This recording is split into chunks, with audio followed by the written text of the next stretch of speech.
me ala ki ngu le fai mai le atau io nga o fai post ai lunga e fa atau sua i le malo o fo singa me ala ki ngu ke le vai wa proka wa e de ko ma ke de ko virengi o me ka sen me kan e ka sen me kan aya nga le fai post e fa e amu talo fai ya tasile tanga tau te lor fa fitaile fast le na tele na nga fatiwa ki rola e sika ko ngosko inga wala ole ma ya nga fe no fa ba fo le bola ya ma pus ya nga ma pus le ma fo le ba fo le ya corpus oi ever ready ya te ai pa mo que ro ira corpus e te faiato o tangata o porkiki fa penge I have no more respect ia ko inga kaka kuluku fa pia mongia o tangata foi nei o le mama ile ona to ilalo o kama foi nei ki ele kali kongu o fa ko ilalo inga le la ko fa ngal ma ele akua kusa e ka ngofi fa e fia la lau fo mai ola auri le fa ale o makua fa makanga inga ko fa nga fire ko minority government e tu te le o nga e ko ke le la nga e o se le songa mai le akua nga le songa o ko ro loku e o le akua e o se le akua o se fire inga o le atua o se fire inga po o le atua o se manu malo o nga me e mangu malo la auri malanga paki ai ko fa mai o me fa fau ni me fa fau me le o ko singa wa le anga o to loto le anga wa ko fiu e ka u fa kai mai ia kuro ia fia me ele anga ia inisia wa foi e to te fiu e tau fa au le mai ia luma por kai mi wai loa le le kangaka wa maki ia le kangaka ta real fia me behind the facial of the fear me nga kakoloing Saule yeah ko so me nga ngo kai lo fa ka ika o fear me le ngo kai lo mo mai pese aka pese foi le ai fa ko a kai lo mongi lo fear me sa ale te faiato o le sa ilinga o keisi lea le atau e ina I fafatala no tamau o keisi lea le Peniamina langa nga masele mai lava ngai vaenga ole ia so engale na fai nga ile o te maliu le vai e o nga kasi le malanga le lo mar fai ngor keisi o lise le mata upura ai mai sia umori mau tu lava ia kasilia o so engale nga ka nga sauni la ka ai Faalava Fiame so engale le nga li de Peniamina le o moriu kere mele lo Peniamina le o moi a me la ma nga ia e yer ka nga kan ko ru la ilo nga ki mala malama la yola ka mingi e ta pena tu ma vai nga mo le poki e ka penga ko le afai mo rianga o le akoso ai Faalava Loa ava ita to ye ke le o kako no la foi nga ya la nga fai fo I pe kau le lava o sa I lesi kai ia ma kau matau foi le kau ku I vonga le fai ko o wore ko mari e o makwa le fai ko or maru le that's the reason why ya ro fa no mo si par mia o mo le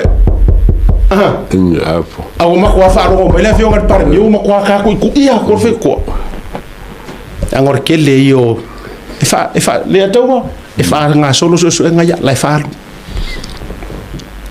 ko ya mai mai lunga le faila lenga o Peniamina nga o iar ka nga lenga mo lenga la ku o me lenga yer kingo kuro o singava yanga su enga o mga whaiere e le malo lea e au whanga kasi uma maria ia ka mai le kala la o angiru kausi taua mai kala la o angiru kausi aue ka mai le kala Peniamina ka fiolai o kai au o le whaalongo i sa moa se mea makaukia e le kupu mua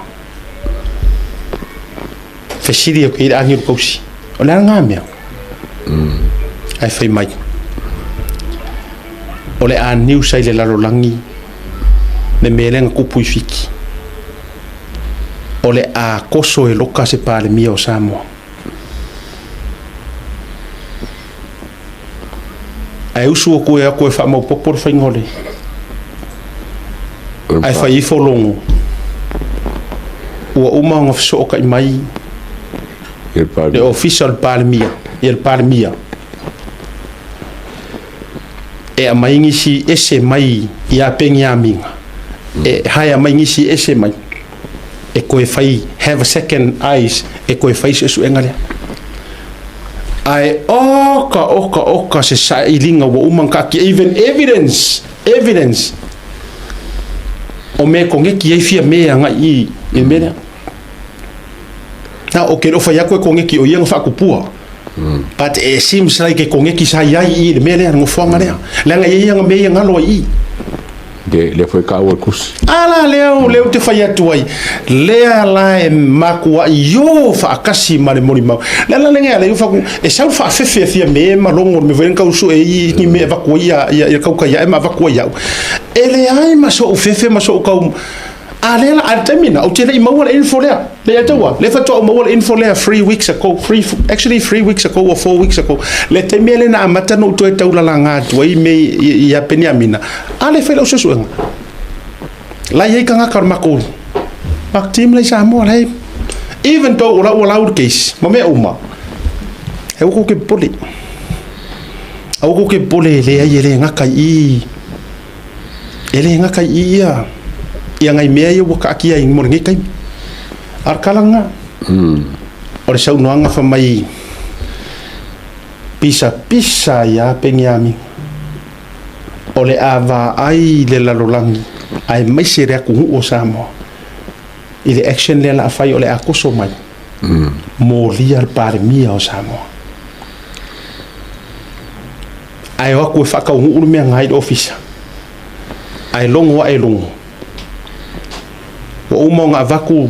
le whakongu le order it's an order from the Prime Minister mangkuala o supreme power lea lawa vaku le order direct order o le whaila lea ave ese mai maa ai vifo ngisi kangaka e koe kilo i kongo le whaila lea po sa o mere la whai Amerika la lau angiru kausi le ako leanga o skamo Peniamina ele o se dale kulanga le inspector le kulanga le nga whaingi le la kala kairuma o le inspector sergeant senior sergeant yeah. ma se associate commissioner leanga ele alu ele le ranking a yes kama ma fuaingo nga le fightinga ma fingau ya longo ele fe kawil melia but ku so ko nga me foi le nga ole u lo faiva kulo mo ngofo marika a ore se me nga ko me fai wa ve se me faila mangaya sa o fa psigo ko aba ku nga faila pai Felicia ai kupu marmelia mariwa sa mo fa psigo ko re parengi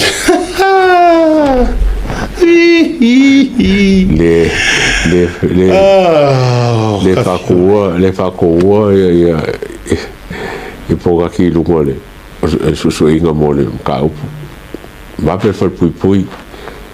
le kalongo inga purfanga lo inga mo Kasilia case kele Kasilia case makua kele la fa awa ka ke pole e yai me ka ke rushinga ai yai me fa kari case iyo fa kari case se inga rua mai foi le tua ave se akure si awari e pung ia mea yes ta vai la le wa link mai foi ma le mea ile assassination nga fai Vietnam waka ko vai ka ko ia felelei mai e waka o ko mai ke lo ile in tau lo ke lo isi mea asos furkolu me felelei mai ai awari ia felelei mai ai le Fiji and Airway mai Samoa e transedi Australia o ai Vietnam asu kolu me ai aso rufu kasi o me len kupu men mele tau kore ngaka mai informon ngikai akakar mai fo I lo fa lo mai fo ko fo isi kanga ka Vietnamese level ka fia kamsa before ringo mai sore e ko kere a fia mele kele ko ibale ko ka fi mo ka on sele e fa coupe a ko fa pres ko ar ko rule e ka sa mo pa wala tu alalo leo pa wala tu alalo wa I lo tantunga o pase se ia na felelei o di o pase se le ko ngela uanga book online kanga fenga kala nga ko trace e fenga ka kele nga maua ia man ko foi booking online e tau struggle la ia agency foi travel agency po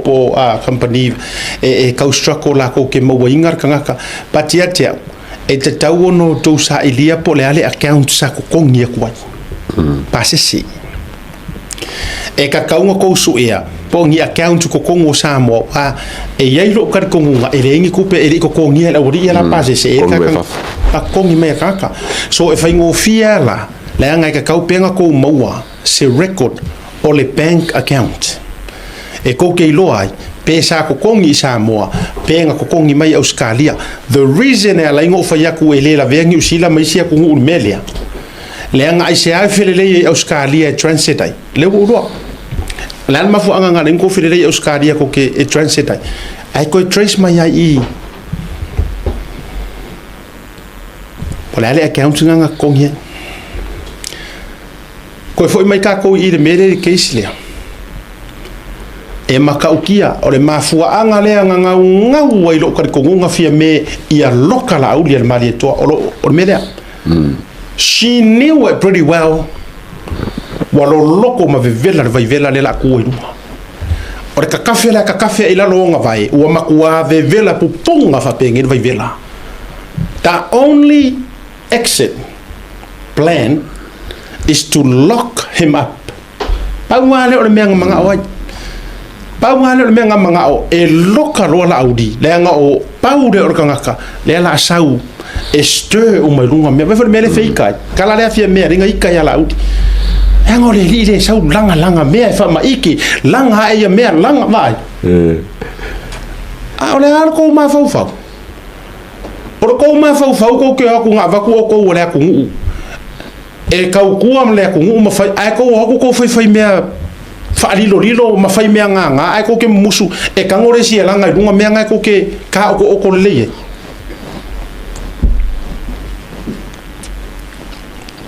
kia kusa le mo ma poka fangia pe ana fangia ka saking ro mali kusa le mo ma woles kelo ina o ma war fa matalanga le ato pe hang o fa ku I ka ko pokalam pe mangiki o king inga o ma war fa makalanga le that it was actually they were supposed to arrested her charge her ba ai la sila la le akawa o le ala wa ka o le wa ka ngia mai le me foi le anga fai ia li o I le e mo mai la sa un ia kwali o koso mai ko kongu ia ai fa lava foi ko kongu ia ka ka o longo ke no dala ia ko mo ra o fa ku sa mangua fa walo ia longo lo le you know this is why e mo o mia le ko e fo ia ko ka o longo kingo I ka waru manga o mongeme e mo o mia ko e fo ia ko ka e alu aku i Samoa po fea o ngofo ai lava i Samoa po fea laku e koe kali mea ngi kako vai ka ko de si ka Amerika le a far pui le former head of the CIA or FBI or CIA director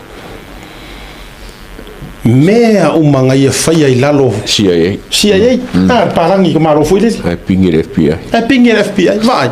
o mea o hit mea umanga illegal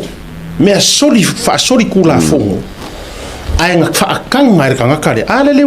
le la ko kongi far pui le ko mai asi maula fa ku du mai mea le no fai ina ula so ta inga le ia le la ka vai inga ua saunga ona mea le kupu la ka penga le team what enough or facility o ko ia nga ko ai filo mala wali ia le nga le nga ko wa ku dos le meren ko wa ia fanga iskamo Peniamina o ai o ko le nga ko la vevea ile investigation le o singa va yanga le ko ke loa le meren nga saunga fai nga ko loa Samoa e vai na o ko mele ku le man ai ngu le i fai loa mai se mea fa pe mai nga la saunga arrest ai nga la saunga ko so mai ko ko fira la fenga ro pe Paulo mele te lo kama fa mo inga Peniamina e ko alua le ave pe foringa mai o ka la uri fenga lenga o mele le ai o mai la uri ia ese mai la muri mau ese mai la muri mau ya e o mai ese la muri mau le mele nga kupu yu ka i fasko uka ke le ka fiolai li aka wai ka ukiar me oye